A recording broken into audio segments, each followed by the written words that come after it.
আমাদের ময়মনসিংহ রোডে গাড়ি নেই, সেই জন্য রিজার্ভ নেওয়া হয়েছে। গাড়ি রিজার্ভে যাচ্ছে। গাড়ি কতগুলো গাড়ি রিজার্ভ করেছেন? 5-7 চলে গেছে। আমার কাছে ময়মনসিংহ। কোন পরিবহন আপনার?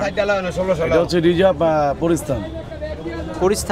পরিস্থান তো আব্দুল্লাহপুর থেকে মিরপুর গাবতলী রুটে চলে। হ্যাঁ, কিন্তু এখন আমাদের ময়মনসিংহ রোডে গাড়ি নেই, সেই জন্য রিজার্ভ নেওয়া হয়েছে। গাড়ি রিজার্ভে যাচ্ছে। গাড়ি কতগুলো গাড়ি রিজার্ভ করেছেন? 5-7 চলে গেছে।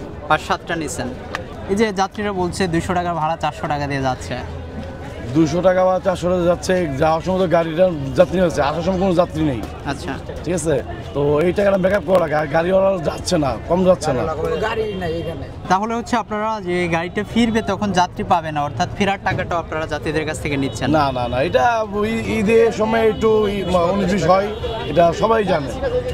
একটি পোস্ট আপনার কাছে রাখতে চাই যে আমি যে প্রতিষ্ঠানে জব করি, ঈদ বোনাসটা আমার প্রতিষ্ঠান দেয়। যে গার্মেন্টসে চাকরি করে তার ঈদ বোনাসটা তারাই দেয়। এখন আপনারা যারা পরিবহন সেক্টরে আছেন তারা বোনাসটা কেন যাত্রীদের কাছ থেকে নেন? না, এটা আসলে আমরা নিচ্ছি না। এটা হচ্ছে কি আপনার পাচ্ছে গাড়ির মালিক, গাড়ির শ্রমিক, তারা পাচ্ছে।